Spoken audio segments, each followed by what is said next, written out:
날씨가 많이 추워졌지요. 내일 수능입니다. 우리 고3 학생들 준비한 대로 수능 잘 보도록 기억하시고 기도해 주시면 좋겠습니다. 같이 기도드리겠습니다.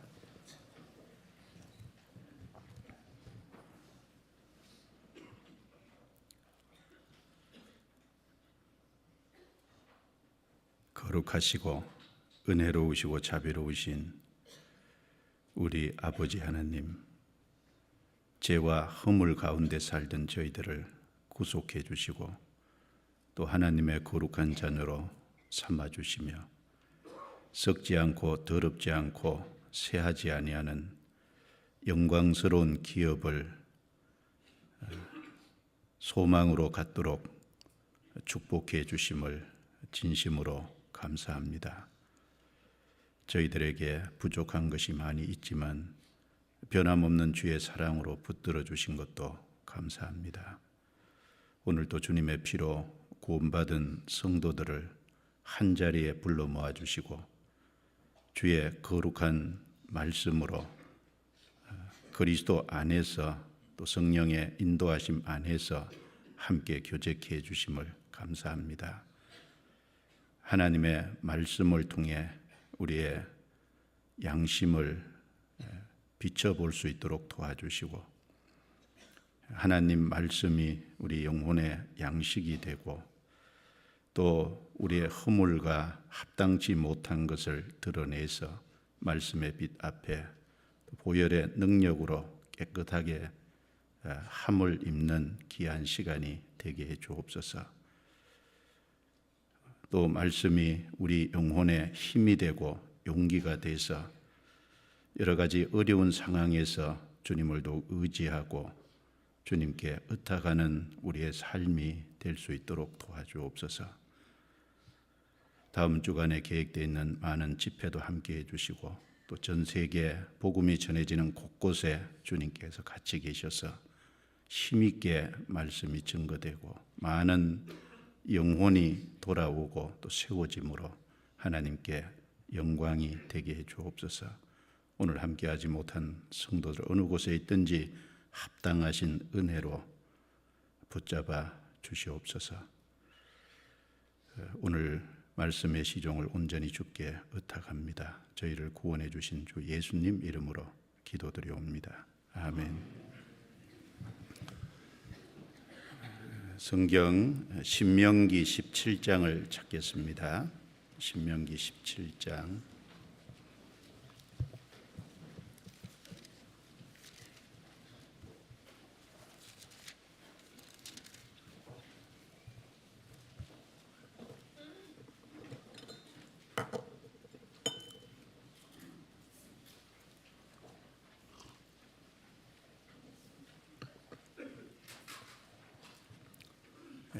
신명기 17장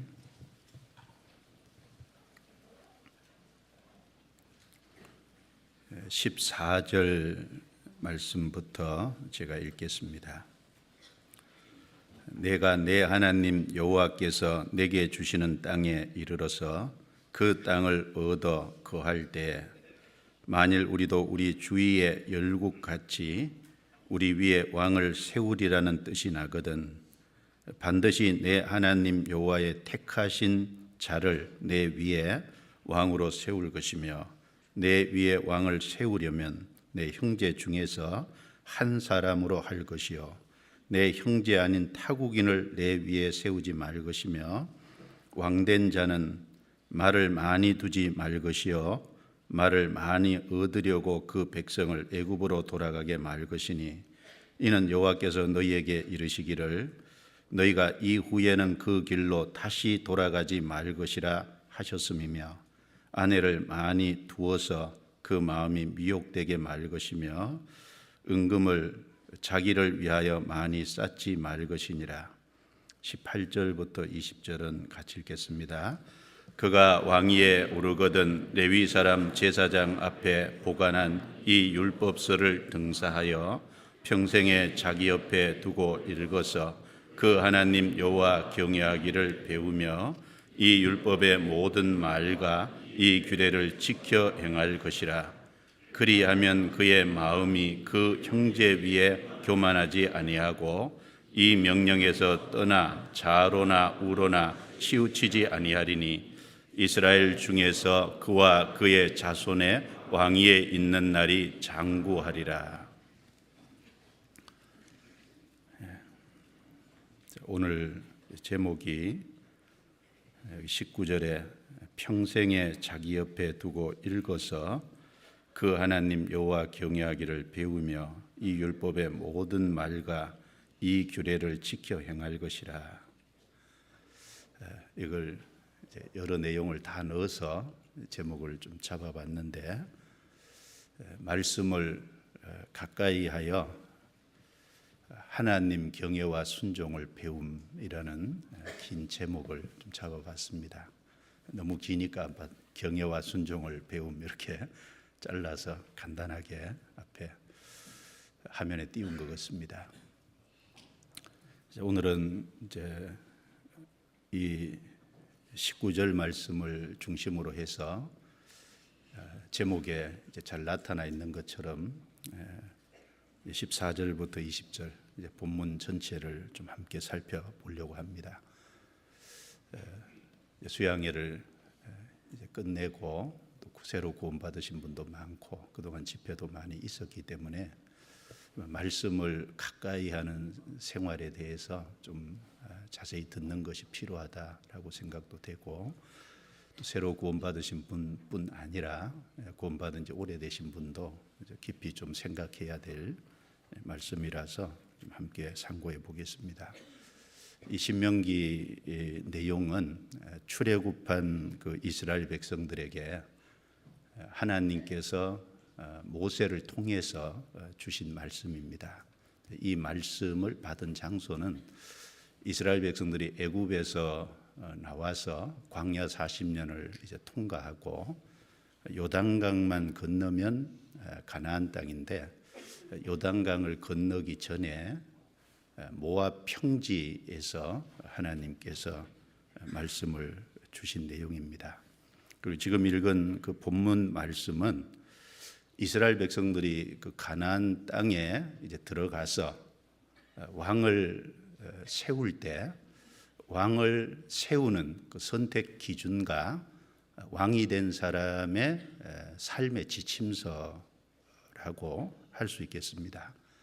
여기 왕을 세우는 선택 기준은 반드시 하나님의 택하신 사람이어야 된다라는 거고, 또 한 가지는 타국인이면 안 되고 반드시 이스라엘 사람이어야 된다는 두 가지를 강조를 하고 있습니다. 그리고 왕으로 세움을 입은 사람, 그 사람의 삶의 지침서 중에 금해야 될 세 가지, 하면 안 될 세 가지하고 반드시 힘써야 될 한 가지, 이렇게 대조해서 말하고 있습니다.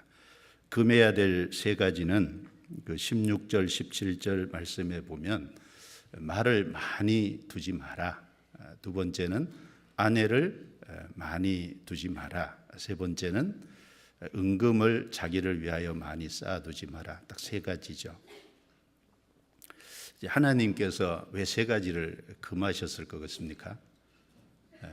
이제 말을 많이 둔다는 것은 군사적으로 아주 강해지는 거지 않습니까? 그래서 군사력을 의지하고 이제 그로 말미암아 하나님을 의지하지 않게 될까봐 하나님께서 말을 많이 두지 말라 이렇게 말씀을 하셨고, 두 번에 아내를 많이 두지 말라라는 그 이유는 그 마음이 미혹되게 말 것이며 미혹될까봐 아내를 많이 두지 마라라고 했습니다. 이스라엘 백성들이 가나안 땅에 들어가서 가나안 여인을 아내로 삼지 말라고 하신 이유도 미혹 때문에 그렇죠. 왜냐하면 가나안 사람들은 우상을 섬기니까 그 아내는 어쨌든 부부가 같이 살다 보면 남편을 향한 영향력을 행사할 수밖에 없잖아요.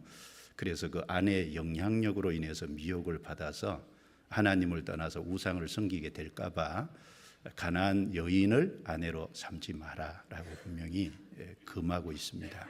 그리고 여기서도 아내를 많이 두지 마라라고 하신 그 이유 중에 하나로서 미혹 때문에 그렇게 특별히 말씀을 하고 있습니다. 세 번째는 은금을 자기를 위해서 많이 쌓지 마라 그랬습니다.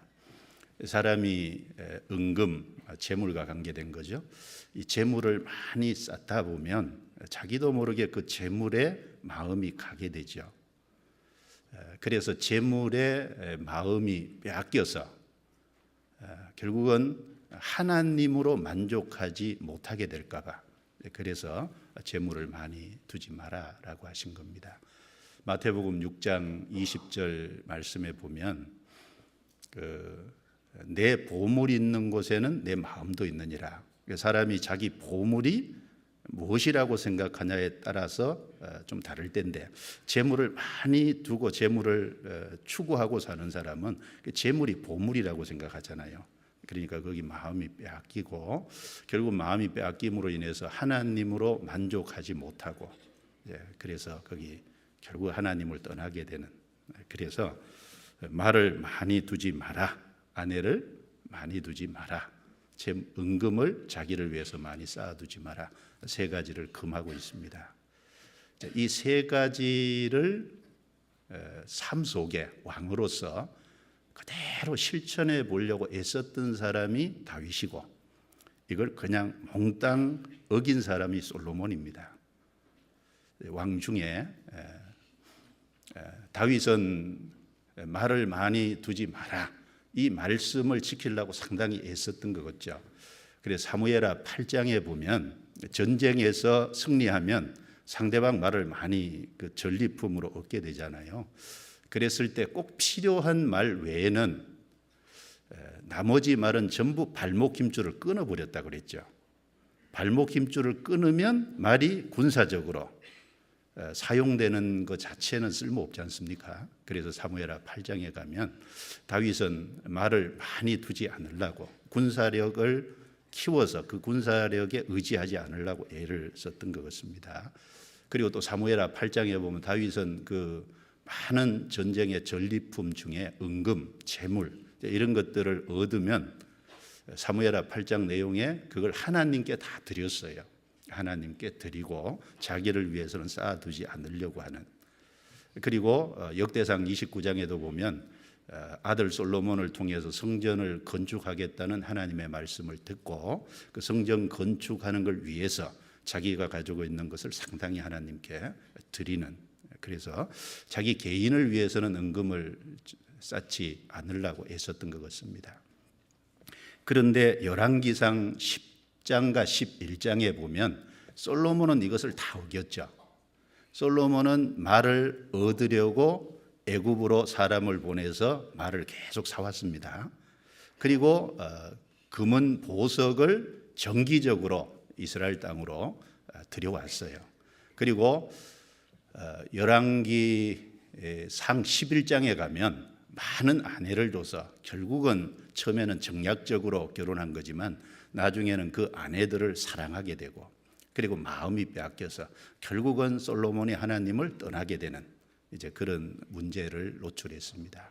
그래서 이스라엘의 왕이 된 자는 이 세 가지를 금하라라고 하나님이 분명히 말씀했는데 다윗은 순종하려고 애쓴 왕이고 솔로몬은 그 아들은 그것을 말씀을 생각지 않은 거죠. 그러니까 철저히 이 세 가지를 다 저버린 그런 대표적인 사람이라고 할 수 있겠습니다. 그리고 그 다윗과 솔로몬의 삶의 결과는 완전히 다르죠. 다윗은 하나님을 정말 존중하고 하나님 말씀을 높이고 말씀 아래서 살아간 삶이 됐고 솔로몬은 결국은 하나님을 떠나게 되는 그런 문제가 생겼지 않습니까? 자, 그걸 이제 말씀을 하셨어요. 그래서 왕이 된 사람의 지침서 중에 금해야 될 세 가지를 말씀하면서 오늘 살펴보려고 하는 것은 18절부터 20절입니다. 힘써야 될 한 가지를 또 거기 말씀을 하고 있어요. 18절 그가 왕위에 오르거든 레위 사람 제사장 앞에 보관한 이 율법서를 등사하여. 자, 왕위에 오른 사람은 레위 사람 제사장 앞에 보관한 율법서를 등사하여, 말씀이죠. 말씀을 등사하여. 자, 말씀을 등사해서 평생에 자기 옆에 두고, 등사한다는 것은 개인적인 성경을 갖는 것을 말하죠. 우리 시대는 뭐 인쇄술이 발달돼 있고 성경이 찍혀 나오니까 개인적으로 가지는 것이 어렵지 않지만, 이 당시에는 다 등사한다는 것이 결국은 옮겨 적어야 되잖아요. 이제 필사해야 되는 문제니까 상당히 어려운 작업들이었습니다.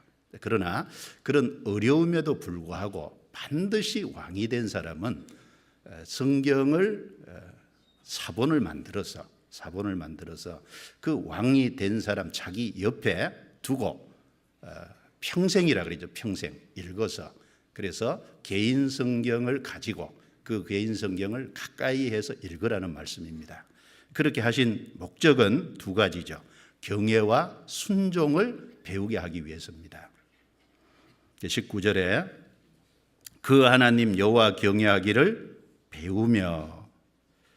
여러분, 우리가 왜 성경을 가까이 해야 됩니까? 그 첫 번째는 하나님 경외하는 것을 배워가도록 하기 위해서 성경을 가까이 해야 돼요.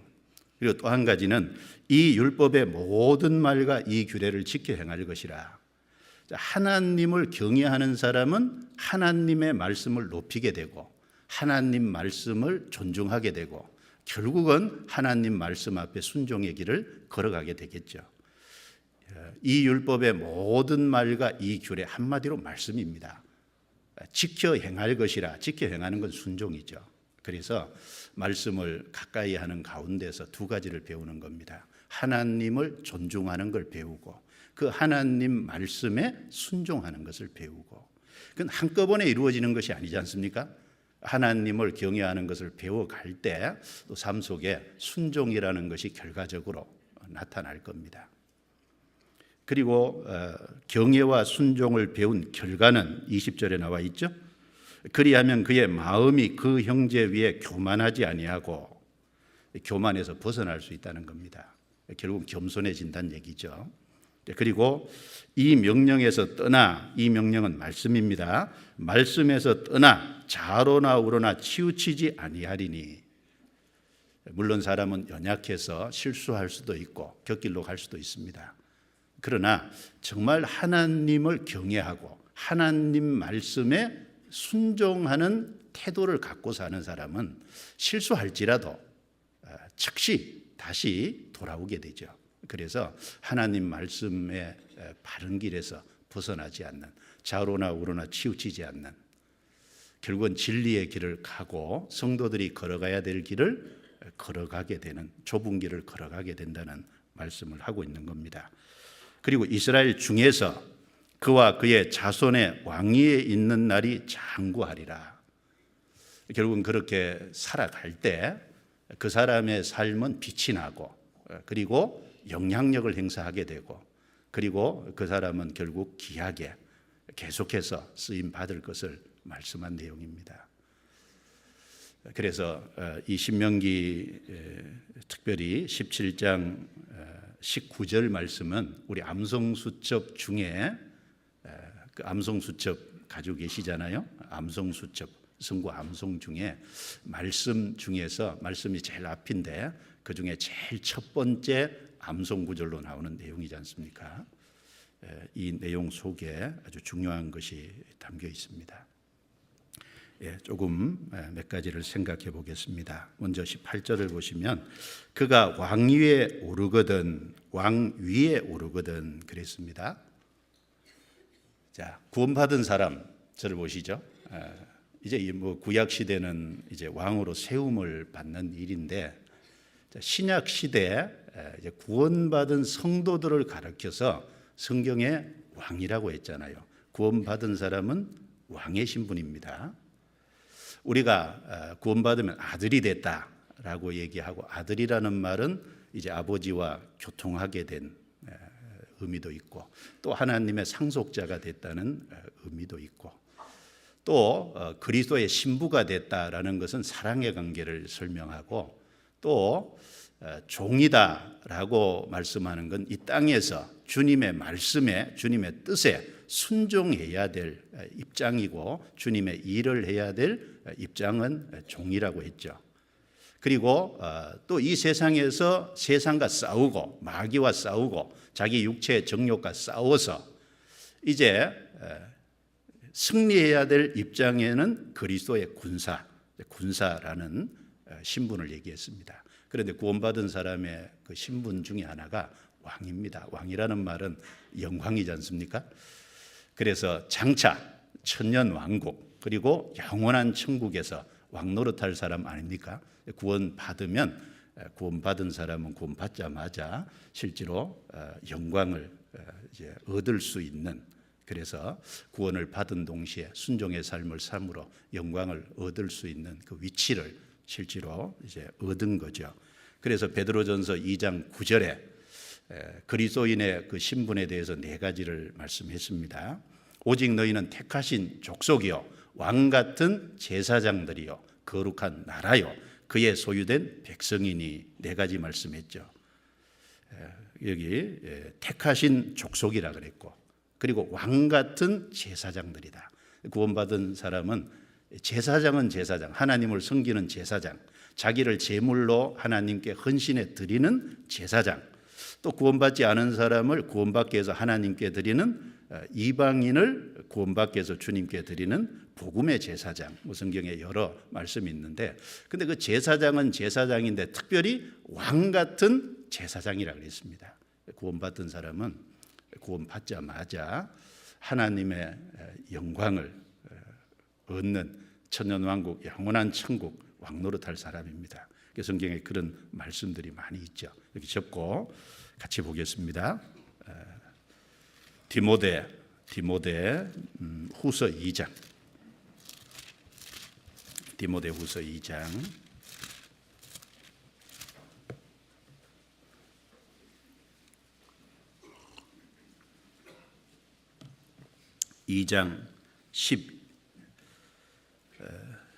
10절부터 12절 자, 같이 읽겠습니다. 그러므로 내가 택하신 자를 위하여 모든 것을 참음은 저희로도 그리스도 예수 안에 있는 구원을 영원한 영광과 함께 얻게 하려 함이로라. 미쁘다 이 말이여 우리가 주와 함께 죽었으면 또한 함께 살 것이요 참으면 또한 함께 왕노릇할 것이요 우리가 주를 부인하면 주도 우리를 부인하실 것이라. 구원을 영원한 영광과 함께 얻게 하려 함이라. 하나님은 구원도 주시고 영광도 주시기를 원하신다고 말씀하시면서, 미쁘다 이 말이여 신실하고 참되다 그런 뜻이죠. 우리가 주와 함께 죽었으면 또한 함께 살 것이요. 우리가 그리스도의 십자가의 죽음을 내 죽음이라고 받아들인 거잖아요. 구원받으면 주님과 내가 연합됐다는 겁니다.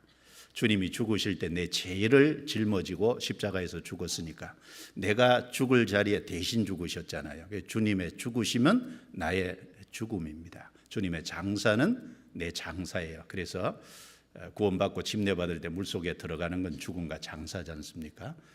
내가 육신이 살아있으니까 끌어묻지 못해서 그렇지만 물속에 들어갔다 나오는 것은 내가 죽고 장사됐다. 옛사람은 끝났다. 그걸 이제 하나님과 사람 앞에 고백하는 거잖아요. 그리고 이제 물에서 올라오는 건 내가 주님과 함께 부활했다. 부활의 새 생명, 새 사람으로 살겠다는 각오지 않습니까? 그래서 우리가 주와 함께 죽었으면 또한 함께 살 것이요 참으면 또한 함께 왕노릇할 것이요. 여기 구원받은 사람은 왕노릇할 사람이다. 왕이다 라고 말씀을 했습니다.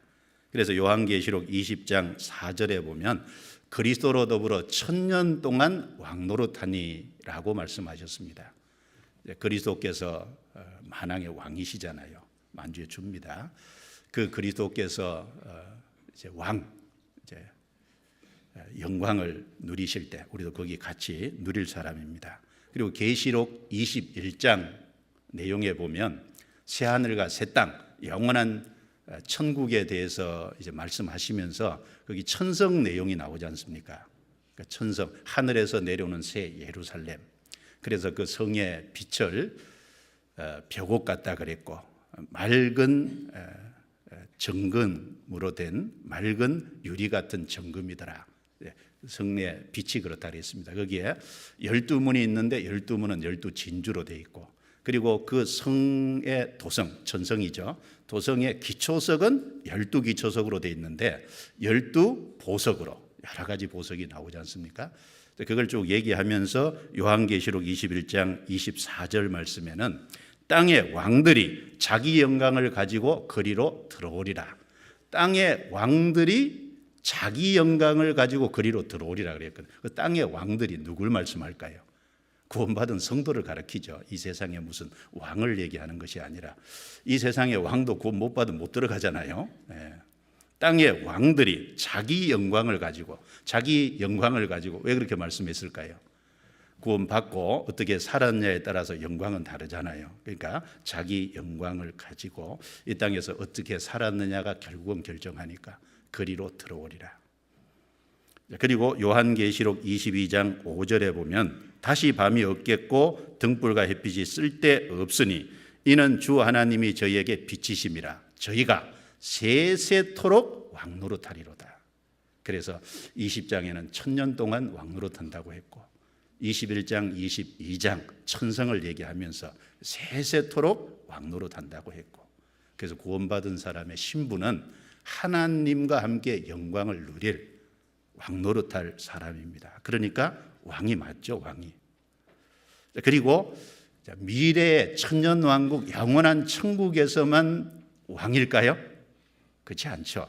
현재도 구원받고 난 이후에 주님 앞에 가기까지 이 땅에 살아있는 현재에도 그리스도인은 왕이지 않습니까? 왕인데 어떤 왕일까요?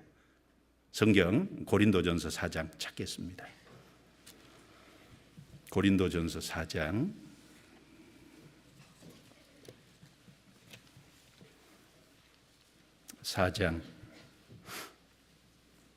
8절입니다. 8절. 같이 읽어보겠습니다. 너희가 이미 배부르며 이미 부요하며 우리 없이 왕노릇하였도다. 우리가 너희와 함께 왕노릇하기 위하여 참으로 너희의 왕노릇하기를 원하노라. 바울 사도가 고린도 교회 성령의 감동하심으로 편지를 보내면서 여기 왕노릇 한다라는 말씀을 3번 반복했어요. 그런데 3번 다 의미가 다르잖아요. 여기 너희가 이미 배부르며 이미 부요하며 우리 없이 왕노릇하였도다. 이 첫 번째 왕노릇은 하지 말아야 될, 해서는 안 될 왕노릇을 말하는 거죠. 이 고린도 성도들은 자기들을 드러내고 자랑하고 교만했습니다. 그래서 왕노릇했다는 것이 이제 교만한. 그리고 다른 사람을 무시하고 깔보는. 그래서 편당을 나눠서 나는 바울에게다, 나는 베드로에게다, 나는 아볼로에게다, 나는 그리스도에게다 그러면서 자기들을 또 높이고 다른 사람을 무시하는 그런 왕노릇을 했습니다. 그리고 다른 사람을 부리는, 지배하는 그런 왕노릇을 했죠. 요즘 말로 하면은 갑질이지 않습니까? 갑질하는 왕노릇. 자, 바울 사도는 복음을 전하는데 죽을 고생을 하고, 바울 사도는 정말 그 복음을 전하는데 일념으로 정말 만물의 찢기같이 여김을 받는 그런 상황인데, 고린도 성도는 자기를 드러내고 자랑하고 자기를 높이고 다른 사람을 무시하고 다른 사람을 지배하고 부리려고 하는 이런 왕노릇을 했다는 겁니다. 구원받은 사람은 하지 말아야 될, 해서는 안 될 왕노릇이지 않습니까? 이 첫 번째 왕노릇은 하지 말아야 되는 왕노릇입니다. 우리가 너희와 함께 왕노릇하기 위하여, 이 두 번째 있는 왕노릇은 미래에 왕노릇할 천년 왕국의 왕노릇, 영원한 천국의 왕노릇을 말씀한 거잖아요. 구원받은 사람은 구원을 받음으로 하나님의 영광을 함께 누릴 수 있는 위치와 자격을 얻은 사람이니까 우리는 미래 왕입니다. 그리고 너희의 왕 노릇하기를 원하노라. 이 세 번째 왕 노릇은 무슨 왕일까요? 이것은 현재 우리가 삶 속에서 정말 왕 노릇해야 될 것이 있다는 겁니다. 무슨 왕 노릇해야 될까요? 예수님은 영광의 보좌를 버리고 이 땅에 내려와서 십자가에까지 자기를 낮추고 우리를 섬기고 우리를 구원하기 위해서 종의 모습을 취하고 실제 고난을 받으셨잖아요. 예수님은 겸손의 왕입니다. 그래서 예루살렘에 입성할 때 낙이 새끼를 타고 입성하셨어요. 우리도 이 땅에서 나머지 삶을 살아갈 때 바로 자기를 낮추고 다른 사람을 섬기는 바로 겸손의 왕이 돼야 될 것. 그리고 구원받고 난 이후에 우리가 다스려야 될 것이 많죠. 내 육체 속에서 올라오는 욕심, 내 육체 속에서 올라오는 어떤 정욕들, 또 육체 혈기들, 감정들, 이런 것을 절제하고 다스려야 되지 않습니까? 그래서 자기의 그 육신의 여러 가지를 다스리는 왕, 그리고 이 세상 유혹이 있고 이 세상 보이지 않는 마귀가 있습니다. 그 세상에서는 유혹, 그리고 마귀가 유혹하는 그 세상과 마귀와 싸워서 승리하는, 이기는 그런 왕이 돼야 되잖아요. 그래서 그 마귀의 소나기에 붙잡혀 있는 그 영혼들을 구원해서 주님께 돌려야 되잖아요. 그래서 싸워서 승리하는 왕이 돼야 되는 겁니다. 그래서 요한계시록 2장 3장 7교회에 말씀하시면서 이기는 그에게는 뭘로 이길까요? 구원받은 사람은 믿음으로 싸워서 승리하는 왕이 돼야 되지 않습니까? 그래서 구원받은 사람은 미래에 천년왕국 영원한 천국에서 왕 노릇할 왕입니다. 그럴 뿐 아니라 현재도 자기를 다스리고 자기를 정말 낮춰서 다른 사람을 섬기는, 그리고 마귀 손아귀에서 정말 마귀와 싸워서 영혼을 건져내는 그 현재도 왕이라는 겁니다. 그래서 아까 신명기 17장 18절 19절 말씀에 그가 왕이 되면 제사장 앞에 있는 말씀을, 율법서를 등사하라 그랬죠. 개인 성경을 가지라. 그리고 그 말씀을 평생에 자기 옆에 두고 읽으라고 한 것처럼 구원받은 사람은 왕이잖아요. 그러면 구원받은 사람이 구원받은 후에 가장 힘써야 될 첫째가 뭘까요? 개인 성경을 가지고 그 개인 성경을 옆에 가까이 두고, 그리고 그 개인 성경을 통해서 하나님 경외와 순종을 배워가는, 그게 가장 힘써야 될 부분 아니겠습니까? 그래서 구약 이스라엘의 왕이 그걸 가장 힘썼던 것처럼 신약의 구원받은 성도들도 구원받은 그때부터 왕이 됐으니까 이제 그걸 가장 힘써야 될 것이 틀림없을 겁니다. 여러분, 구원받으면 먼저 뭐가 있어야 될까요? 자기가 개인적으로 볼 수 있는 성경을 가져야죠. 물론 다른 사람에게 선물 받는 것도 좋습니다만 선물 받는 것보다 자기 돈 주고 사야 될 거예요. 그렇죠? 동의 안 하시나요? 그 정도 투자는 해야죠. 그게 얼마짜리든 간에. 성경을 자기 돈 주고 자기 개인의 돈을 투자해서 자기 성경을 가진다는 게 참 중요할 겁니다. 요즘은 이게 휴대폰에요. 휴대폰에 앱을 깔면 다 이렇게 볼 수 있고 또 들려줄 수 있고, 그런데 거긴 이렇게 메모 못 하잖아요. 그렇죠? 필요한 거 못 적죠. 그러니까 개인 성경을 가지는 것이 중요할 거예요.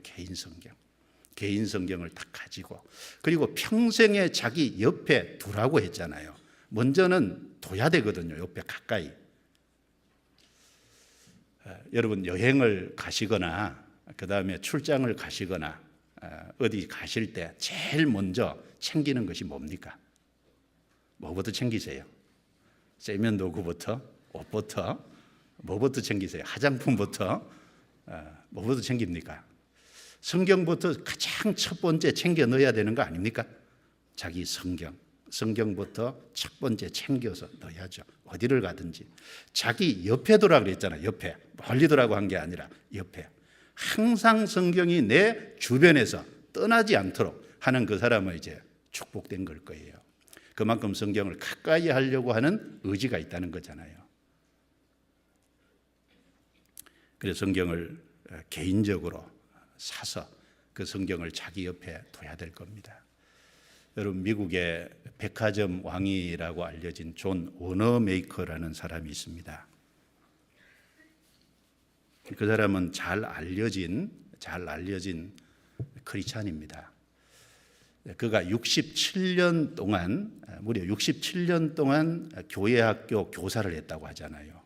그래서 미국에 한 번은 최신부 장관을 이 사람을 시키려고 대통령이 요청을 했는데 그 최신부 장관직을 거절하면서 내가 주일은 꼭 교회학교 아이들을 가르치러 가야 되는데 내가 차신부 장관 일을 하다 보면 바빠서 그 아이들을 가르칠 수 없으면 그건 큰일이라고, 나는 최신부 장관 일을 할 수 없다고.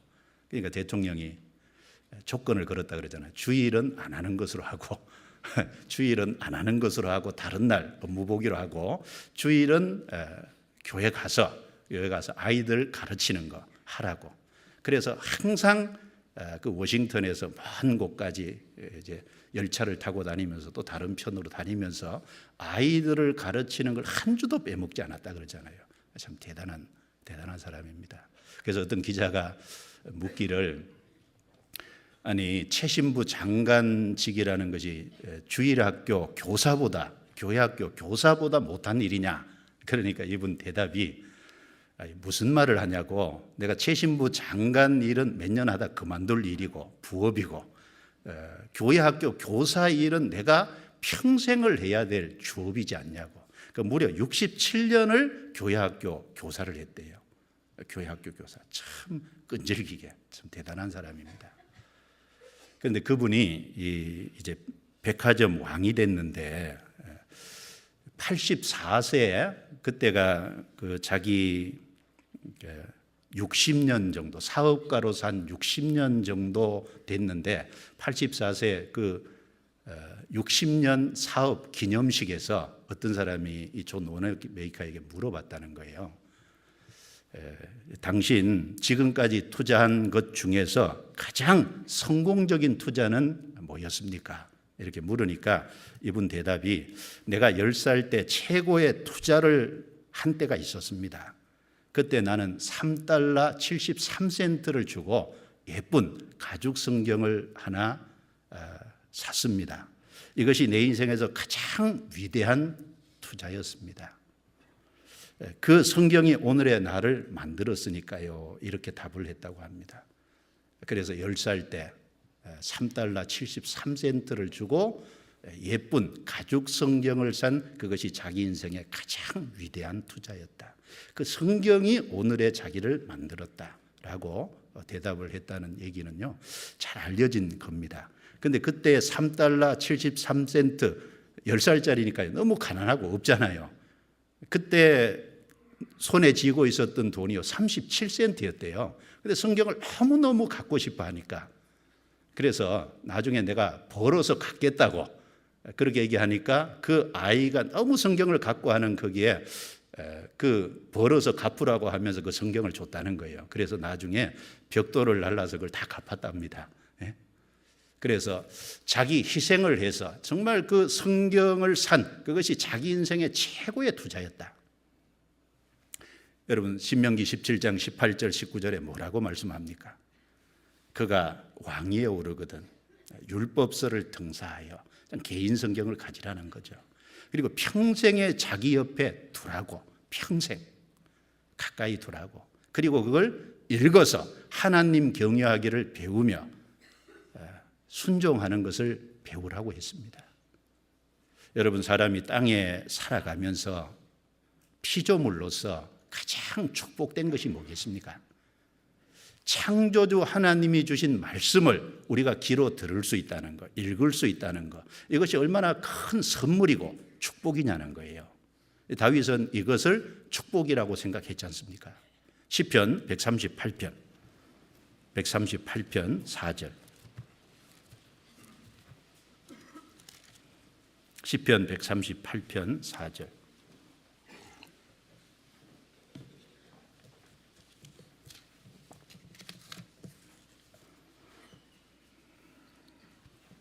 138편 4절 같이 읽어보겠습니다. 여호와여 땅의 열왕이 주께 감사할 것은 저희가 주의 입의 말씀을 들음이오며. 자, 땅의 열왕이 꼭 왕만 말하는 거 아니겠죠? 구원받은 사람은 정말 하나님 앞에서 왕노릇할 사람입니다. 현재도 왕노릇하는 사람입니다. 땅의 열왕이 주께 감사할 것은, 진짜 우리가 주님께 감사해야 될 것은 저희가 주의 입의 말씀을 들음이오며, 주님의 입에서 나온 그 말씀이 기록이 됐고 우리가 그것을 들을 수 있다는 게 최고의 축복 중에 하나가 아니겠습니까? 이 말씀이 없으면 구원도 못 받잖아요. 이 말씀이 없으면 신앙생활을 할 수도 없지 않습니까? 이 말씀이 없으면 우리의 소망이 진정으로 없지 않습니까? 미국의 16대 대통령 에이브럼 링컨이 한 유명한 말 중에 하나님이 사람에게 주신 최고의 선물은 성경이다 라는 말이 있죠. 하나님이 사람에게 주신 최고의 선물은 성경이다. 예, 성경을 우리에게 주셨다는 건 피조물인 인생이 하나님께 가장 큰 선물을 사실은 받은 겁니다. 아브라함 링컨이요, 9살 때 그 어머니, 자기를 낳아준 어머니 낸시 여사가 죽었다고 하지 않습니까? 그 낸시 여사가 죽음을 넘어가면서 이제 링컨한테 유언을 하고 성경을 가보로 넘겨줬대요. 그러면서 유언의 내용이 잘 알려져 있죠. 내 아들아, 이 성경책은 내가 부모님께 받은 것이다. 내가 많이 읽어서 낡았지만 우리 집의 중요한 보물이다. 내가 12만 평의 땅을 네게 물려주는 것보다 이 성경 한 권을 네게 줄 수 있는 것에 대해서 감사하게 생각한다. 너는 성경을 가까이 하여 성경대로 살아가는 사람이 되어다오. 하나님을 사랑하고 사람을 사랑하는 사람이 되어다오. 그게 링컨의 어머니 낸시 여사가 9살 된 링컨에게 유언하고 죽은 내용이라 그러잖아요. 그리고 하나 남겨진 것은 성경이지 않습니까? 링컨은 그 성경을 읽고 또 읽었대요. 왜? 읽을 책이 없으니까요. 링컨은 정상적인 공적인 교육을 한 번도 받은 적이 없습니다. 그러나 그 나중에 대통령이 됐지 않습니까? 대통령이 되고서도 그의 서재, 그의 집무실에서 항상 성경 있는 소리가 들렸다고 하잖아요. 그 정말 그는 성경을 가까이 했습니다. 그가 생명을 받았는지 어쩐지 우리는 확실하게 알지 못하지만 그러나 성경을 가까이 했던 사람인 것은 틀림이 없습니다. 철로 역정의 존 번연은 이런 말을 했어요.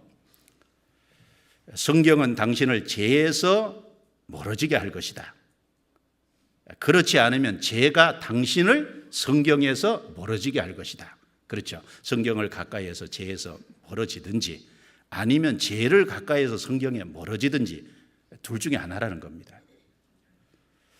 톨스토이는 성경이 없이는 자녀 교육은 불가능하다 이런 말을 했습니다. 톨스토이 러시아의 대문호죠. 성경이 없이는 자녀 교육은 불가능하다.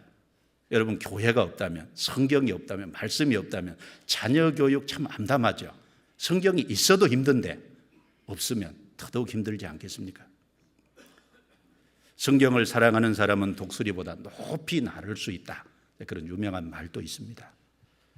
하나님이 주신 이 성경, 주님의 입의 말씀을 피조물인 인생이 듣고 산다고 하는 것, 이것을 읽고 가까이 할 수 있다는 것, 이것은 인생에게 준 최고의 축복이고 선물임이 틀림없습니다. 그래서 이 성경 전체, 성경을 가까이 하라는 말씀은 너무너무 많지 않습니까? 여러분, 시편 150편 중에서 시편 1편은 사실 시편 150편 전체의 주제입니다. 1편이. 시편 1편 1절 2절이 무슨 말씀입니까? 복 있는 사람은 악인의 꾀를 쫓지 아니하며 죄인의 길에 서지 아니하며 오만한 자의 자리에 앉지 아니하고 오직 여호와의 율법을 즐거워하여 그 율법을 주야로 묵상하는 자로다. 1절은 아니하고 금해야 될 것을 말씀한 거죠. 2절은 힘써야 될 것을 말씀한 거죠. 힘써야 될 것은 오직 여호와의 율법을 즐거워하여 주야로 묵상하는 자로다. 복 있는 사람이 누굴까요? 구원받은 사람은 정말 축복, 영적인 복을 받은 사람이잖아요. 구원받은 사람이 금해야 될 것도 있고 구원받은 사람이 정말 힘써야 될 게 있는데 가장 첫 번째 힘써야 될 것은 말씀을 가까이 하는 것. 그래서 이 말씀을 등사하여 정말 가까이 두고 개인 성경을 갖고 평생에 자기 옆에 두고 읽는 가까이 하는, 그게 얼마나 중요한 일입니까? 자, 성경 여호수아 1장을 한번 찾아보죠. 여호수아. 모세가 죽고 난 다음에 하나님께서 여호수아에게 하신 말씀 중에 가장 중요한 게 뭐겠습니까? 여호수아 1장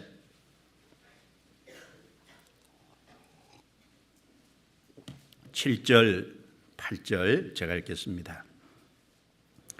오직 너는 마음을 강하게 하고 극히 담대히 하여 나의 종 모세가 내게 명한 율법을 다 지켜 행하고 좌로나 우로나 치우치지 말라. 그리하면 어디로 가든지 형통하리니 이 율법책을 내 입에서 떠나게 하지 말며.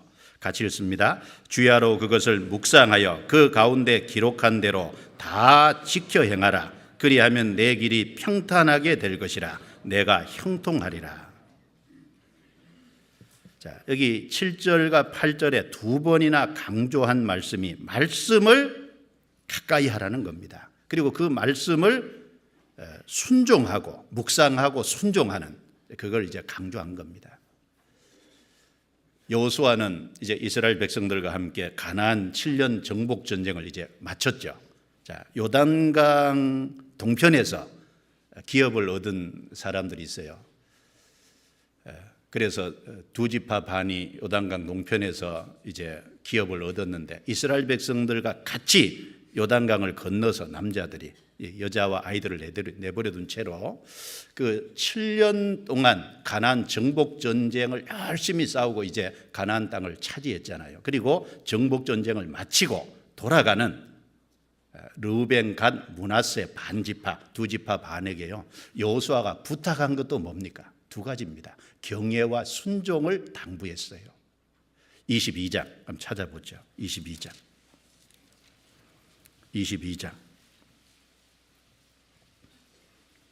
4절 5절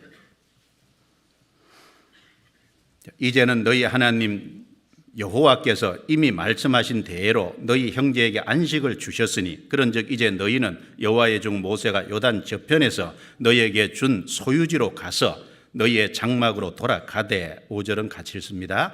크게 삼가 여호와의 종 모세가 너희에게 명한 명령과 율법을 행하여 너희 하나님 여호와를 사랑하고 그 모든 길로 행하며 그 계명을 지켜 그에게 친근히 하고 너희 마음을 다하며 성품을 다하여 그를 섬길지니라 하고. 정복 전쟁을 마치고 7년 동안 가족을 떠나 있던 그들이 가족 품으로 돌아가는 그들에게 여호수아가 부탁한 것이 크게 삼가 여호와를 사랑하고. 여호와를 사랑하는 건 뭡니까? 정말 마음 중심에서 사랑하는 사람은 하나님을 경외할 겁니다. 그리고 그 말씀을 순종하라는 거예요. 사랑과 순종, 경외와 순종, 그걸 부탁했습니다. 말씀을 가까이 할 것을 부탁한 거죠. 다윗이 죽음을 넘어갈 때 솔로몬 즉 아들에게 부탁한 내용이 뭡니까? 하나님을 사랑하고 말씀을 가까이 해서 말씀을 순종할 것을 부탁했잖아요. 성경에 바울 사도가 죽음 앞에서 기록한 디모데 후서에 그 아들같이 생각하는 디모데에게 부탁한 게 뭡니까? 디모데후서 3장 16절 17절, 바로 이 배우고 확신한 말씀 안에 거할 것을 당부한 거지 않습니까? 그래서 구원받은 사람은 말씀을 정말 사랑하고 가까이 해야 됩니다. 시편 119편 165절에 주의 법을 사랑하는 자에게는 큰 평안이 있으니 저에게 장애물이 없으리이다. 주의 법, 주님의 말씀. 여러분, 법은 지키지 않으면 거기에 어떤 손해가 오도록 돼 있잖아요. 하나님의 말씀을 법이라고 한 이유는 하나님의 말씀을 가까이하여 순종하지 않으면 거기에 어떤 손해가 따라오도록 돼 있는 겁니다. 신앙에 손해가 있어요. 그러니까 주의 법을 사랑하는 자에게는 장애물이 없으이다. 큰 평안이 있는 동시에 장애물이 없다. 장애물이 없다는 건 아예 없다는 것보다 비록 장애물이 있을지라도 말씀을 가까이 하는 사람은 그 장애물이 있어도 그 장애물을 뛰어넘을 겁니다. 그러니까 그 장애물이 안 되겠죠. 그래서 이 성경은 한 사람이 구원을 받는데 또 한 사람이 신앙생활에 하는 모든 것이 사실은 성경 속에 들어 있습니다. 그래서 디모데후서 3장 15절 16절에 또 내가 어려서부터 성경을 알았나니 성경은 능히 너로 하여금 그리스도 예수 안에 있는 믿음으로 말미암아 구원에 이르는 지혜가 있게 하느니라. 첫 번째는 구원에 이르는 지혜가 있게 하죠. 너희가 거듭난 것이 썩어질 씨로 된 것이 아니요 썩지 아니할 씨로 된 것이니 살아있고 항상 있는 말씀으로 되었느니라. 베드로전서 1장 23절에 말씀으로 구원을 받습니다. 성경을 통해서 확실한 믿음을 가질 수 있습니다. 또 디모데후서 3장 16절에 모든 성경은 하나님의 감동으로 된 것으로 교훈과 책망과 바르게 함과 의로 교육하기에 유익하니 이는 하나님의 사람으로 온전케 하며 모든 선한 일을 행하기에 온전케 하려 함이니라. 구원받은 이후에 이 말씀으로 바른 진리를 가르치고 그 다음에 말씀에서 어긋나는 것은 책망하고 우리가 말씀을 들을 적에 참 교훈을 듣는 동시에 우리 삶 속에 잘못된 것은 책망을 받는 것이 있지 않습니까? 그리고 그 책망을 받는 것은 바르게 함과 또 교정이 돼요. 그리고 의로 교육하는 의로운 삶이 뭔지를 계속 배웁니다. 그래서 하나님의 사람이 된 구원받으면 하나님 사람이 되잖아요. 하나님의 사람으로 이제 신앙적으로 성품적으로 온전케 되는 그래서 하나님의 선한 일을 하는데 부족함이 없는 그래서 한 사람이 구원받고 또 신앙생활을 하는데 부족함이 없습니다. 이 성경 안에 다 담겨 있어요. 그러면 평생에 자기 옆에 두고 읽어서 그랬는데 성경을 이제 구원받으면 어떻게 읽으면 좋을까요? 읽어서 그랬잖아요. 이 설교 듣는 것도 듣지만 설교만 들어서 안 돼요. 설교까지 안 들으면 더 큰일 나겠지만은 설교 듣는 거 감사하지만 그것뿐 아니라 개인적으로 읽어야 돼요. 읽는 자와 듣는 자와 그 가운데 기록한 것을 지키는 자들이 복이 있느니라. 읽는 자와 듣는 자와 그렇죠? 지키는 자들. 그래서 그 요한계시록 1장에 보면 읽는 것은 단수예요. 그런데 듣는 것은 자들은 복수예요. 그러니까 같이 아마 공적으로 모여서 듣는 걸 말할 겁니다.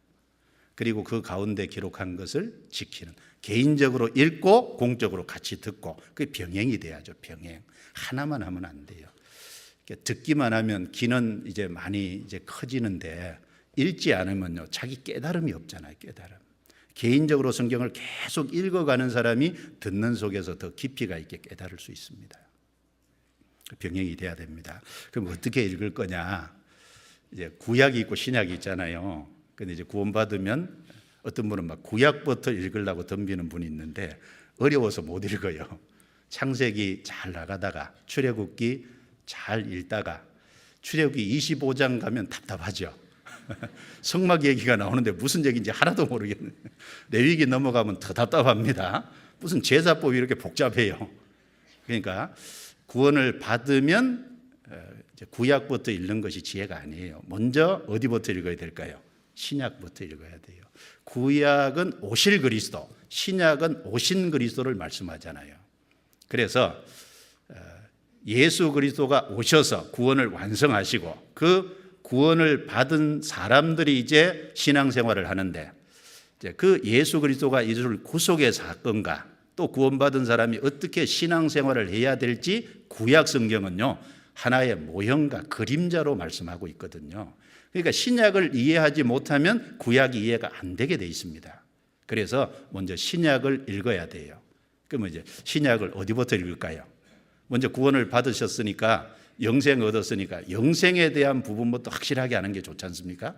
그래서 특별히 신약 성경 중에 믿음, 영생, 복음을 참으로 믿음으로 받는 어떤 축복들, 이런 것을 대표적으로 말씀한 성경이 요한복음과 로마서잖아요. 요한복음. 그래서 요한복음 20장 그 부분에 보면 오직 이것을 기록하면 예수께서 하나님의 아들 그리스도이심을 믿게 하려 하며 또 너희로 믿고 생명을 얻게 하려 함이니라. 생명, 영생이죠. 바로 요한복음을 기록한 목적은 영생을 얻게 하기 위해서. 그래서 요한복음 1장 29절에 보면 보라 세상 죄를 지고 가는 하나님의 어린 양이로다. 그래서 우리 죄를 처리해 주신 예수님에 대해서 자세히 소개하는 것으로 시작하고 있지 않습니까? 그래서 요한복음부터 쭉 읽고 그 다음에 로마서도 읽고 그 다음에 또 어디 읽을까요? 마태복음 어렵죠. 그래서 서신서부터 읽는 것이 좋아요. 그래서 로마서 읽기 시작했으니까 로마서부터 쭉 넘어가서 요한계시록 앞에 유다서까지 쭉 좀 읽는 게 좋습니다. 예수님은 이제 신앙생활에 필요한 모든 것을 한꺼번에 총망라해서 말씀을 하셨어요. 그게 사복음서에 기록이 돼 있는데, 그런데 그걸 읽으면 여러 가지 내용이 한꺼번에 담겨 있기 때문에 얼른 이해가 잘 안 돼요. 그런데 서신서는 이제 그 복음이 전해지는 가운데 교회가 세워지고, 교회가 세워져서 구원받은 성도들이 신앙생활을 해 가는데 여러 가지 생기는 어려움과 문제점들을 풀어주려고 서신서를 성령의 감동하심으로 기록해서 보낸 거잖아요. 그러니까 서신서 내용은 구체적인 내용을 세세하게 얘기해놨다는 겁니다. 그래서 서신서를 읽으면 우리 신앙생활 전반적인 것이 사실은 다 담겨 있습니다. 다 담겨 있어요. 그래서 서신서를 이해를 하면 복음서가 이해가 쉬운 거예요.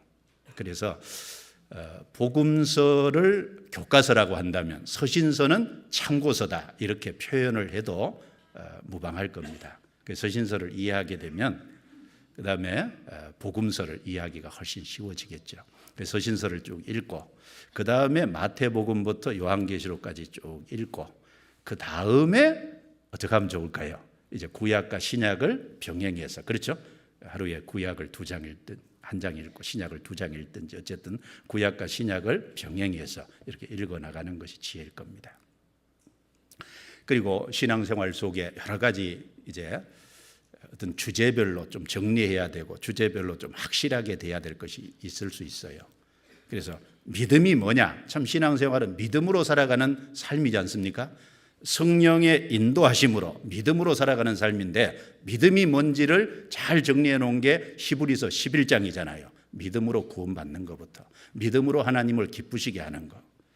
그래서 믿음으로 살았던 사람들의 삶이 잘 정리되어 있으니까 믿음이 뭔지를 확실하게 하기 위해서 히브리서 11장을 탐독하면은 그리고 묵상하면은 그 안에서 믿음이 뭔지가 분명해질 겁니다.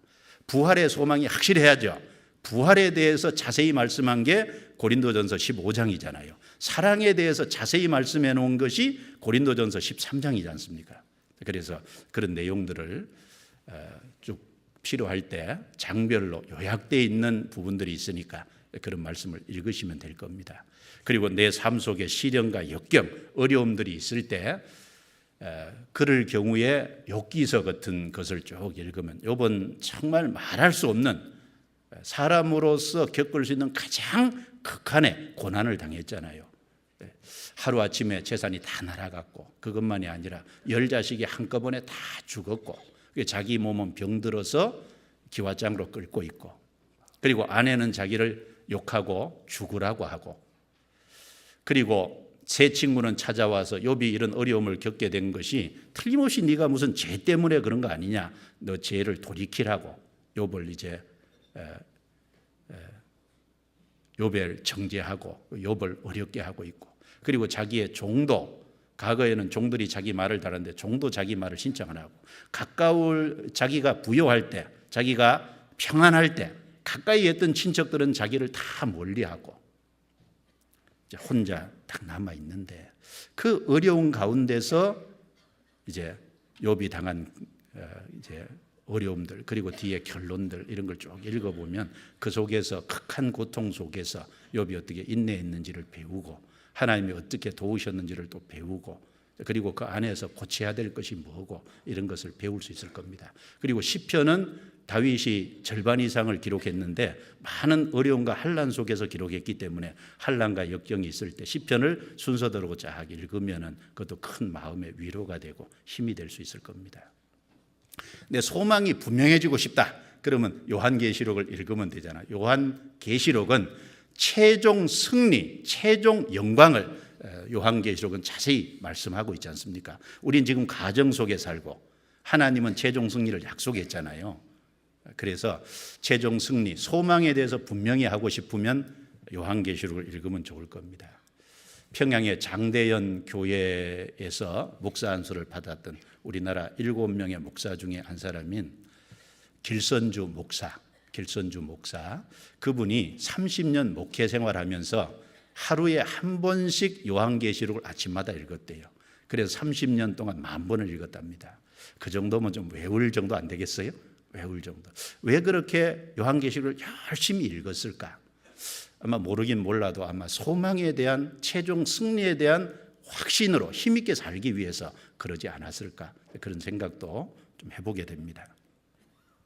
어쨌든 평생에 자기 옆에 두고 읽어서 개인 성경을 가지고 가까이 두고 그걸 계속 개인적으로 읽어야 됩니다. 그 읽어가는 속에서 배워야 될 것이 2가지죠. 그 하나님 여호와 경외하기를 배우며, 여러분 경외는 한꺼번에 이루어지는 게 아닙니다. 배우는 겁니다. 배우며 이 율법의 모든 말과 이 규례를 지켜 행할 것이라. 일부의 말이 아니죠. 이 율법의 모든 말과, 이 말씀을 들으면요, 내게 참 좋은 것도 있고 어떤 것은 내게 힘든 것을 요구하는 것도 있잖아요. 내게 좋든지 않든지 물론하고 이 율법의 모든 말과 이 모든 규례를 지켜 행할 것이라. 순종하는. 그래서 경외와 순종을 배워야 됩니다. 그냥 읽는 것으로 그치면 안 되죠. 경외와 순종을 이제 배워가야 될 겁니다. 여러분 경외 그러면, 경외라는 단어는 한문으로 공경할 경자에 두려워할 외자입니다. 즉 하나님을 공경하고 두려워한다, 쉽게 그렇게 표현할 수 있겠죠. 자, 다른 쉬운 표현으로 바꾼다면 경외는 하나님을 존중한다 혹은 높인다, 이런 의미를 담고 있어요. 존중하고 높이는 것. 자, 더 구체적으로 말하면 성경적인 하나님 경외의 개념은 하나님을 하나님으로 알아서 하나님답게 높이고 섬기는 것을 경외라고 할 수 있을 겁니다. 여러분 하나님을 우상처럼 생각하면 안 될 거 아니에요? 하나님을 사람 정도로 생각하면 안 되죠. 하나님을 대통령 정도로 생각해도 안 되죠. 하나님을 하나님답게 바르게 알아서 하나님답게 높여드리고 존중하는, 그게 경외입니다. 경외. 성경 로마서 1장 찾아보겠습니다. 로마서 1장.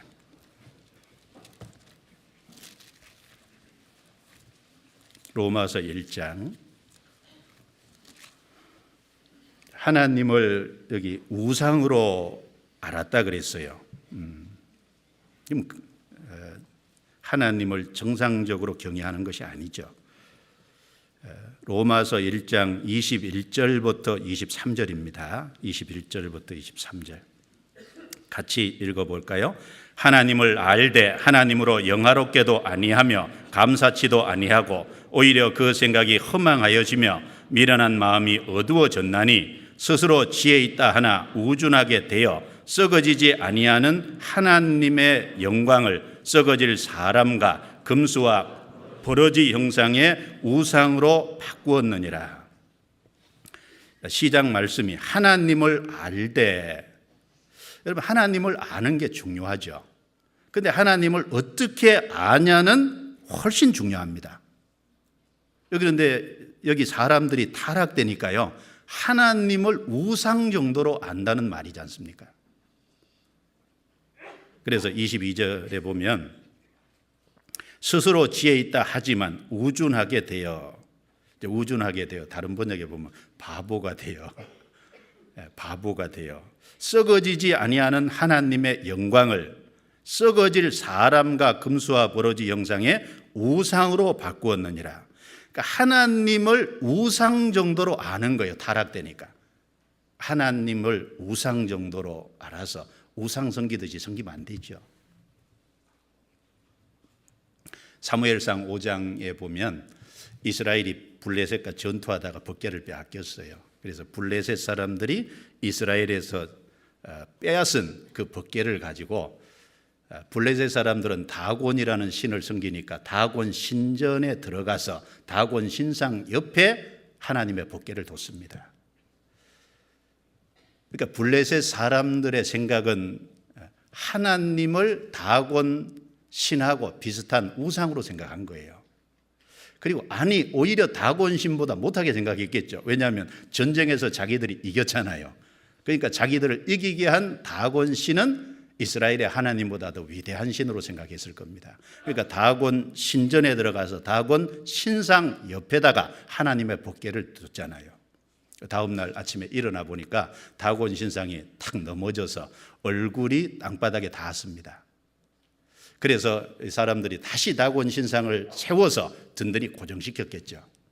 다음 날 가보니까 또 넘어져서 얼굴은 역시 땅에 닿았고, 그리고 이번에는 양 손목과 그리고 목이 탁 부러져 가지고 있는 거예요.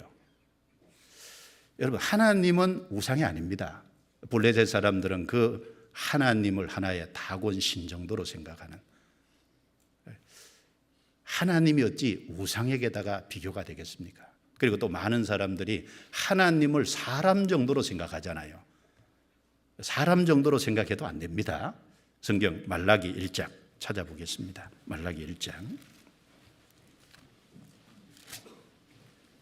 말라기 시대는 타락의 시대였습니다. 말라기 1장 6절 자, 같이 읽겠습니다. 내 이름을 멸시하는 제사장들아, 나 만군의 여호와가 너희에게 이르기를 아들은 그 아비를 종은 그 주인을 공경하나니 내가 아비일진대 나를 공경함이 어디 있느냐, 내가 주인일진대 나를 두려워함이 어디 있느냐 하나 너희는 이르기를 우리가 어떻게 주의 이름을 멸시하였나이까 하는도다. 하나님이 이 말라기 시대, 예수님 오시기 한 400년 전이죠, 제사장들에게 말씀하시기를 내 이름을 멸시하는 제사장들아, 경외하지 못하는 건 당연하고 하나님의 이름을, 하나님을 멸시하는 제사장들이라고 했어요. 그러면서 하나님이 말씀하시기를, 자, 아들은 그 아비를, 종은 주인을 공경하지 않느냐. 그런데 내가 아비 입장일진데 나를 공경함이 어디 있느냐, 내가 주인 입장일진데 나를 두려워함이 어디 있느냐. 무슨 말입니까? 이 당시에 제사장들은요, 하나님을 하나님으로 알아서 하나님답게 존중하고 높여드리지 못하는 건 너무나도 당연하고, 이 당시 사람들은 아들이 부모 공경하는 정도로도 하나님을 공경 안 했다는 얘기지 않습니까? 그러니까 부모 정도로도 안 여기는 거예요. 종이 주인을 바르게 알면 주인을 두려워하잖아요. 그런데 종이 주인을 두려워하는 정도도 하나님을 안 두려워하는 거예요. 그러니까 하나님께서 제사장들을 향해서 내 이름을 멸시하는 제사장들아 라고 하나님 책망하신 겁니다. 그런데 이스라엘 백성들은 하나님을 자기들이 어떻게 멸시하는지도 몰라요. 우리가 언제 하나님을 멸시했습니까? 언제 그랬습니까? 하나님 뭐라 그러셨습니까? 야, 생각해 봐라.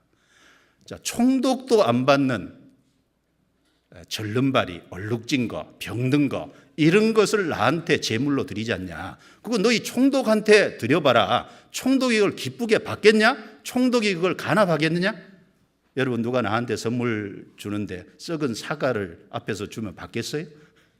그럼 무시하는 거죠. 그러니까 하나님을 아들이 부모 공경하는 정도로도 공경 안 여기고, 종이 주인을 높이는 정도로도 높이지 않고 두려워하지 않고, 백성이 총독을 섬기는 정도로 섬기지 않는, 하나님의 이름이 완전히 멸시를 받는, 그러니까 하나님이 오죽 답답하시면요, 하나님 이런 말씀을 하시잖아요. 14절.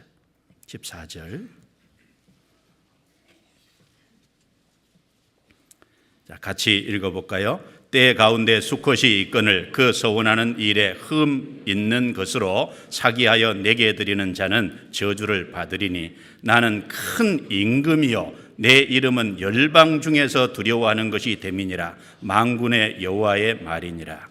하나님이 이스라엘 제사장들에게 나는 큰 임금이요. 하나님은 만왕의 왕이잖아요. 만주의 주예요.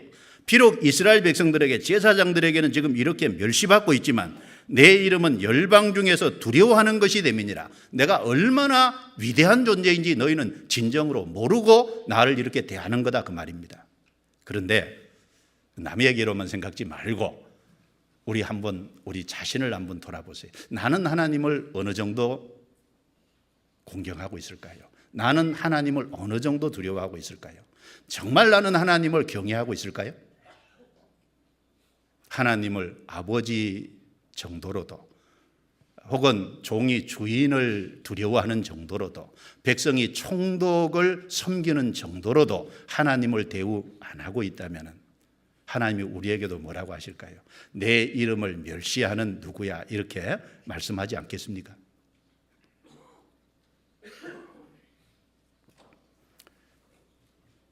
여러분 우리가 말씀을 가까이 해야 될 이유는 그 하나님 여호와 경외하기를 배우기 위해서입니다. 그럼 하나님을 정말 하나님답게 높여드리고 존중해 드리려면 먼저 기초가 되는 게 뭐겠어요? 하나님을 알아야죠. 하나님을 알지 못하고 경외할 수는 없습니다. 그래서 베드로후서 1장 2절에 하나님과 우리 주 예수를 알므로 은혜와 평강이 너희에게 더욱 많을지어다. 하나님과 우리 주 예수를 어떻게 함으로요? 알므로. 알아가야죠. 그럼 뭘 통해서 알아가냐는 거예요. 성경을 주셨고 성경을 통해서 알아가잖아요. 말씀을 안 배우는데 말씀을 읽지 않는데 어떻게 하나님을 알아갈까요? 하나님을 알아가는 것이 없으면 경외하는 것도 할 수 없습니다. 성경 사무엘상 2장을 찾겠습니다. 사무엘상 2장.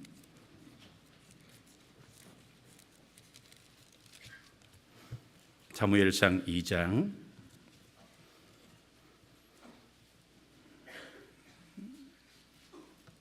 사무엘상 2장.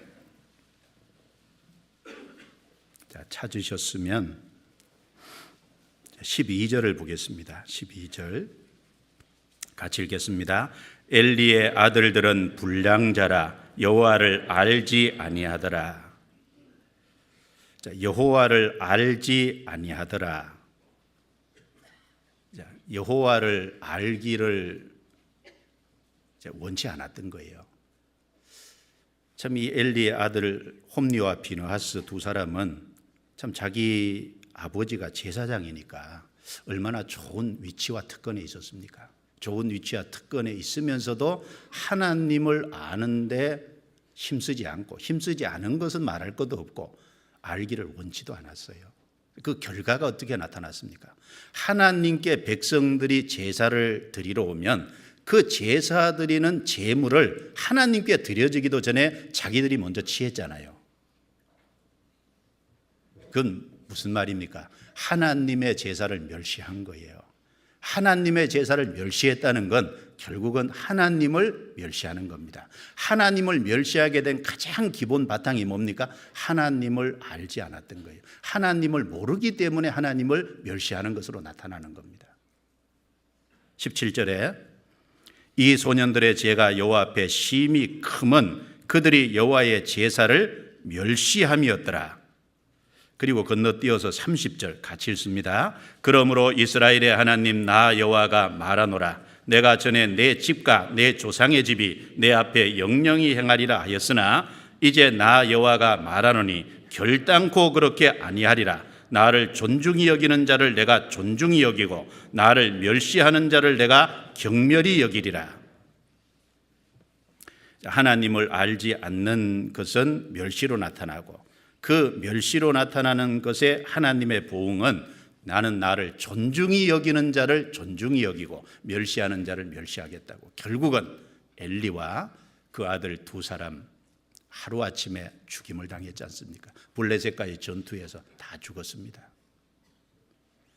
자, 그러면 우리가 하나님을 경외하기 위한 첫 단추는 뭡니까? 하나님을 알아야 된다는 거거든요. 하나님을 알기 위해서는 하나님을 알 수 있도록 이 성경이라는 것을 하나님이 우리에게 주셨잖아요. 성경을 읽고 가까이 하고 말씀을 연구하고 말씀을 묵상하지 않으면은 결코 하나님을 알 수 없다는 겁니다. 그래서 말씀을 통해서 구원도 받죠. 그 다음에 말씀을 통해서 하나님을 깊이 알아가죠. 성경을 쭉 배우면 하나님은 우상이 아니고 살아계신 하나님이라는 걸 알게 되잖아요. 그리고 성경을 쭉 배우면 하나님은 심판자인 동시에 구원자라는 걸 알게 되지 않습니까? 하나님은 인간 죄에 대해서 심판하시는 분이구나. 그러나 죄를 돌이키면 하나님은 죄를 용서해 주시고 구원하는 구원자시구나. 하나님은 심판자인 동시에 구원자입니다. 그래서 우리가 성경을 정상적으로 배우면 내 죄를 발견하고 심판이 있다는 걸 발견하고 참으로 거기서 돌이켜서 회개하고 구원의 사실을 믿음으로 구원을 받잖아요. 자, 그리고 구원을 받은 이후에도 우리는 하나님을 계속 배워가죠. 여러분, 성경이 그냥 한 자리에 있으면서 받아 적은 게 아닙니다. 그냥 있는 역사 속에서 하나님이 기록되게 하신 겁니다. 몇 년 걸렸냐? 1600년 역사 속에서 하나님이 실제 일하신 것이, 하나님이 행하신 것이 기록이 되어 있다니까요. 하나님의 이름이 그냥 나타나 있지 않죠. 역사의 사건과 연결돼서 나타나 있는 겁니다.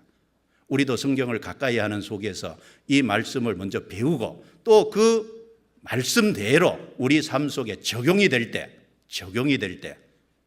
그때 비로소 하나님을 바르게 알고 하나님을 경외할 수 있는 겁니다.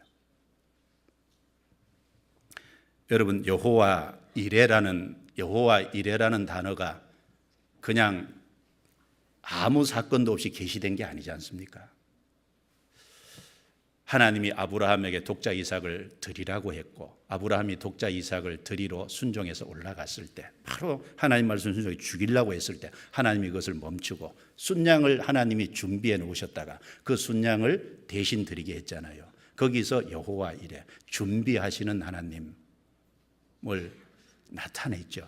우리 삶 속에서도 여호와 이레, 내 삶 속에 하나님이 함께 하심으로 미리 준비하시고 미리 준비하셔서 필요할 때 도와주시는 그 하나님이라는 것이 나도 경험 속에서 알아질 때 하나님이 바르게 알아진 거고, 그리고 그렇게 하나님을 삶 속에 알아갈 때 하나님을 경외할 수 있는 거 아니겠습니까?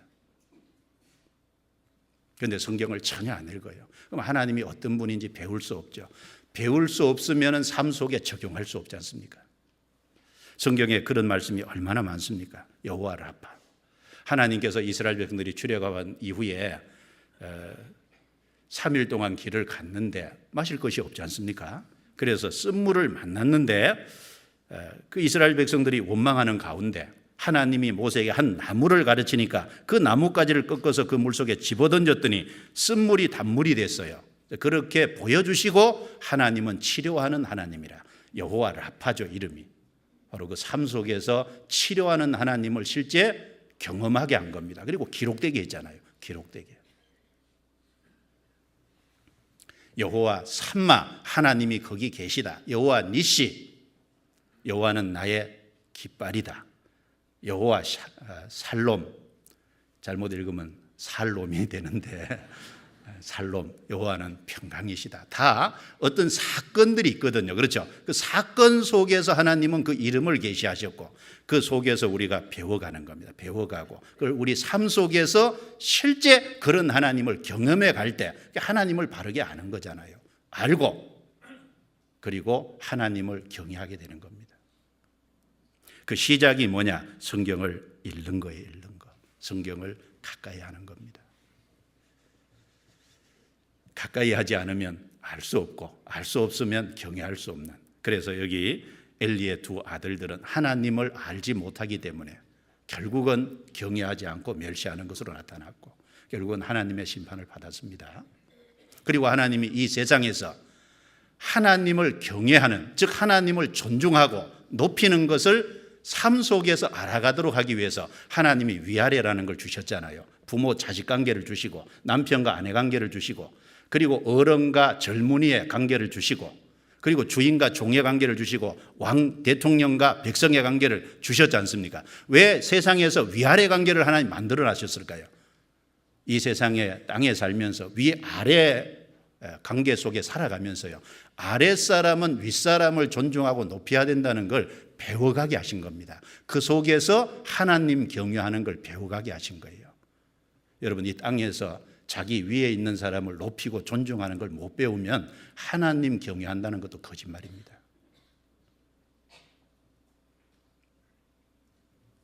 하나님을 경외하는 걸 배워가도록 하기 위해서 위아래 만들어 두셨다니까요. 위아래.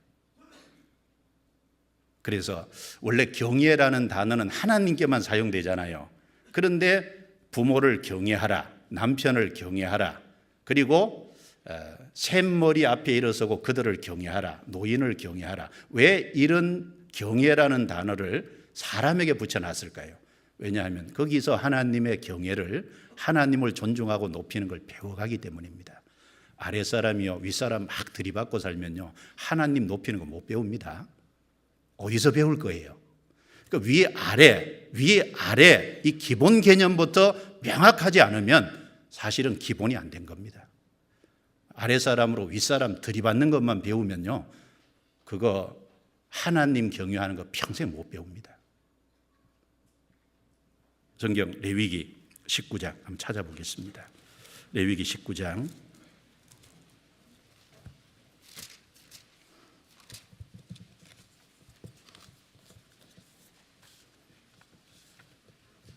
레위기 19장 3절입니다. 3절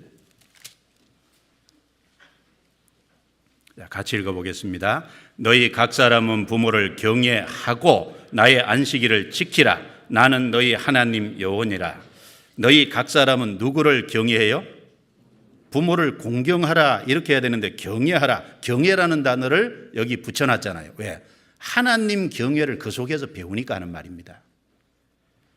그리고 32절에 또 보시죠. 같이 읽겠습니다. 너는 샘머리 앞에 일어서고 노인의 얼굴을 공경하며 내 하나님을 경외하라. 나는 여호와니라.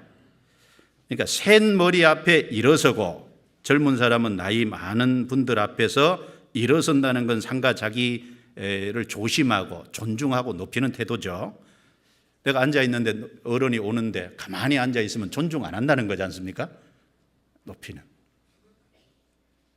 제가 미얀마 이제 갔더니요, 미얀마 분들 앞에서 말씀 듣는데 이런 분이 있더라고요. 이렇게 팔짱 끼고 굉장히 불쾌해 보이잖아요. 근데 미얀마 그 전통이 이렇게 교사 앞에서는, 가르치는 사람 앞에서는 나는 적극적으로 순종하겠습니다라는 뜻이래요. 우리는 이제 건방지다고 생각하는데 그 사람들은 적극적으로 순종하겠습니다 이런 뜻이랍니다. 좋은 뜻이래요. 사실 옛날에 전쟁할 적에 이렇게 팔짱 끼는 것은 무방비 상태죠. 상대방이 때려도, 그죠? 존중하겠습니다 이런 뜻이랍니다. 어쨌든 여기 샘머리 앞에 일어서고 노인의 얼굴을 공경하며, 이걸 말씀하시면서 내 하나님을 경외하라 이렇게 말한 건 노인을 존중하고 노인을 공경하는 속에서 하나님 경외를 배워간다, 그 말씀을 하는 것이지 않습니까? 우리는 이 땅에 있을 때요, 위아래 통해서요, 아랫사람이 윗사람 존중하고 높이는 걸 배워가는 속에 하나님도 이렇게 높이고 존중하는 것이 맞겠구나, 그걸 배워가는 겁니다. 그것을 우리는 깊이 생각을 해야 되겠습니다. 그리고 왜 경외하는 것을 배워가라고 했냐면은 경외하는 자에게 주어진 축복이 너무 사실은 많아요. 그걸 말씀드리려면 너무너무 성경에 많이 있습니다. 여러분, 우리가 바른 지식, 우리 삶의 바른 지혜는 다 어디에서 나올까요? 하나님 경외하는 데서부터 다 나오지 않습니까? 그래서 잠언 1장 7절에 여호와를 경외하는 것이 지식의 근본이다 라고 말씀했고, 잠언 9장 10절에도 여호와를 경외하는 것이 지혜의 근본이다 라고 했습니다. 여호와를 경외하는 데서 지혜와 지식, 명철이 나온다는 거예요. 여러분, 누가 바른 지식을 가질까요? 누가 삶 속에 지혜로운 사람이 될까요? 누가 명철한 사람이 될까요? 하나님을 정말 경외하는 그 사람에게 하나님이 지식을 주시고 지혜를 주시는 겁니다. 제가 들은 얘기입니다. 어떤 분이 신입사원 면접을 볼 때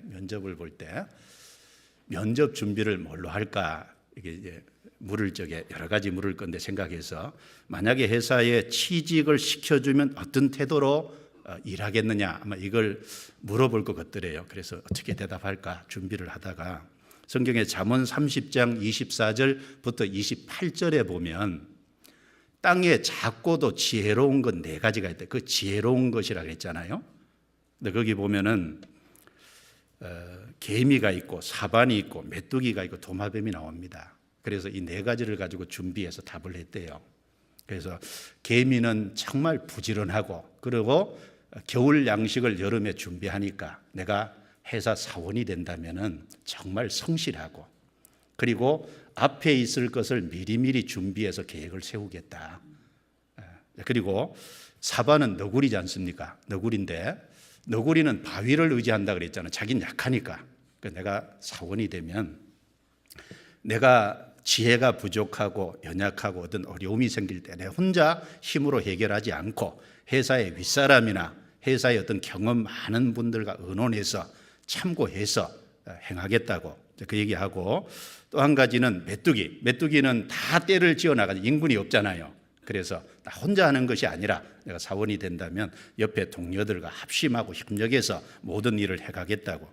그리고 도마뱀은 작지만 왕궁에 있잖아요. 보잘것없지만 왕궁에 있지 않습니까? 그런 것처럼 나는 정말 작은 존재에 불과하지만 그러나 회사가 발전하고 회사가 부흥하는데 내 작은 힘이지만 최선을 다해서 돕겠다고. 그렇게 했더니 합격됐대요.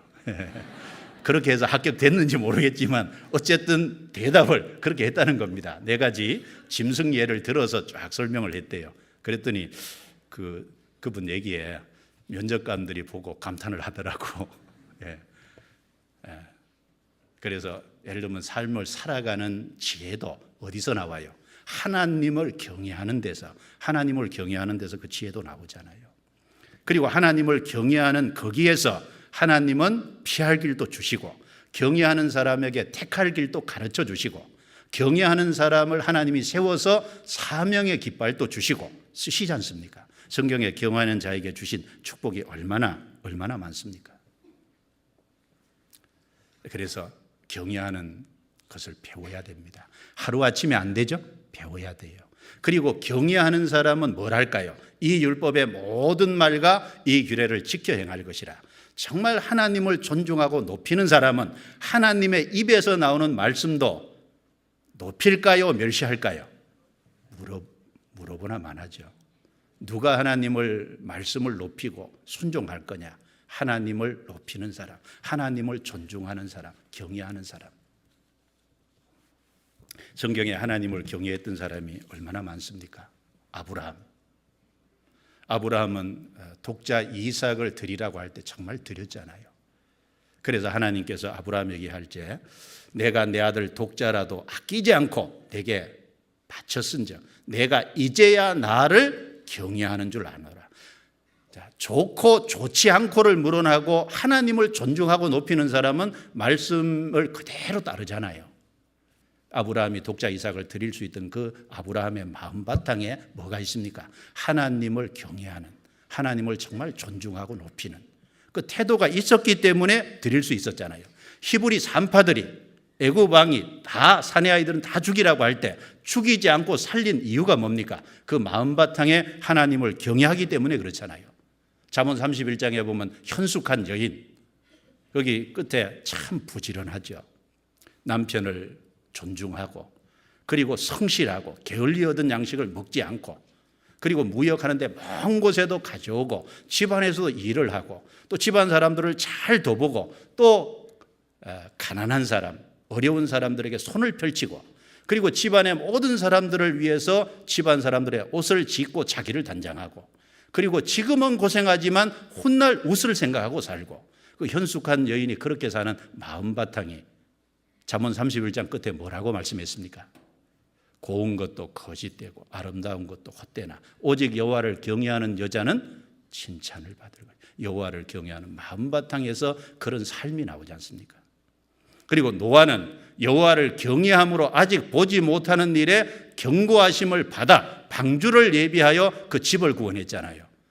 자, 아직 비가 한 번도 안 왔는데 하나님이 물로 세상을 심판하신다는 미래 사건을 듣고 그 경고를 듣고 하나님의 말씀 그대로 방주를 만들어서 사람들을 그 방주에 가족들을 태워서 그 가정을 구원했잖아요. 그렇게 한 마음 바탕 배경에 뭐가 있습니까? 믿음과 경외가 있잖아요. 하나님을 향한 확실한 믿음과 또 하나는 하나님을 존중하는 태도. 여러분, 우리도 세상 심판에 대해서 미리 들었죠. 영원한 천국에 대해서도 미리 들었죠. 이 세상은 장망성입니다. 그리고 이 세상에서 피할 수 있는 유일한 길은 노아 시대는 방주였듯이 우리 시대는 예수 그리스도라는 방주입니다. 예수님 안에 사람들을 이끌어 드릴 수 있는, 우리도 보지 못하는 일에 경고하심을 받아서 가족을 구원할 수 있는, 주변 사람들을 구원하는 바탕은 우리 마음속에 하나님을 존중할 때 그 말씀을 그대로 받고, 그렇죠? 그 말씀을 존중해서 영혼을 건지는 일을 실제로 할 겁니다. 그래서 여호와 경외하는 것을 배우고 여호와 경외 속에서 하나님의 모든 말씀을 좋든지 좋지 않든지 순종해 살아가는. 근데 하나님을 경외하는 바탕이 없으면 말씀을 무시해요. 그러니까 발람 선지자 같은 경우는 하나님의 말씀이 명확하게 가지 말라고, 저주하지 말라고 내려왔음에도 불구하고 하나님이 막으시는데도 불구하고 4번이나 반복해서 기어코 이스라엘을 저주하려고 했잖아요. 하나님의 말씀을 무시하는 그런 태도가 어디에서 나온 거냐? 경외하는 마음이 없는 거예요. 경외가 없는 겁니다. 솔로몬이 하나님의 말씀을 왕이 되면 하지 말라고 한 3가지를 왜 그대로 다 행했을까요? 그 마음 바탕에, 솔로몬 마음 바탕에 아쉽게도 경외하는 마음 바탕이 없는 겁니다. 문제가 있는 거죠. 우리가 교회 나오고 신앙생활하고 같이 있는 것 같지만 정말 내 마음 중심에 하나님을 정말 높이고 하나님을 존중하냐는 겁니다. 그게 되기 위해서는 하나님을 정말 알아야 됩니다. 성경을 통해서 읽고 배우고 그리고 삶 속에 적용하고 알아갈 때 이게 가능한 거예요. 그리고 그 사람은 말씀을 순종해 살아갈 겁니다. 그리고 그 결과는 하나님을 경외하는 사람은 하나님을 점점 알아가니까 하나님을 알아가는 만큼은 자기는 작은 존재로 보이거든요. 아무것도 아니라는 걸 알게 되죠. 사실 교만에서 벗어날 수 있는 겁니다. 그리고 하나님을 알아가는 사람, 말씀을 순종하고 그 다음에 영향력을 끼치고 그리고 하나님 앞에 계속해서 쓰임을 받으러 가게 되는 거예요. 그래서 새로 구원을 받으신 분들 부탁합니다. 평생에 자기 옆에 두고 읽어서 그 하나님 여호와 경외하기를 배우며 이 율법의 모든 말과 이 규례를 지켜 행할 것이라. 정말 개인 성경을 갖고 그리고 자기 옆에 가까이 두시고 그리고 평생에 읽고 또 공적으로 듣고 그리고 경외와 순종을 배워가는, 그래서 그 속에서 하나님의 축복받는 인생이 정말 되고 우리 영혼들, 주변 영혼들 건져야 될 사람 많잖아요. 누가 더 많이 건지냐? 하나님을 정말 존중하는 사람이 말씀도 믿고 존중할 겁니다. 힘 있는 삶을 살아갈 수 있을 겁니다. 말씀 가까이 하십시다. 기도드리겠습니다.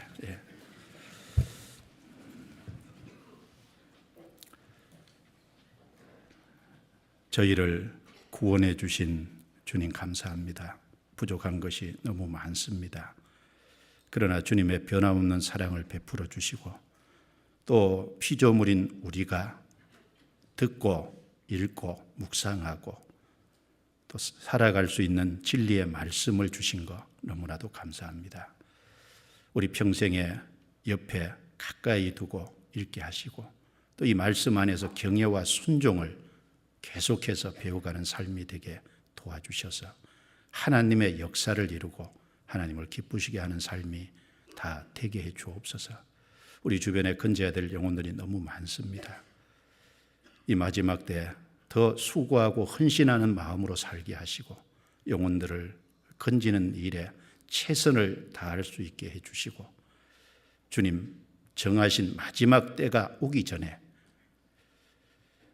구원받아야 될 사람들 다 구원받도록 역사해 주시고 함께해 주옵소서. 오늘도 도와주심을 감사합니다. 우리를 구원해 주신 주 예수님 이름으로 기도드리옵니다. 아멘.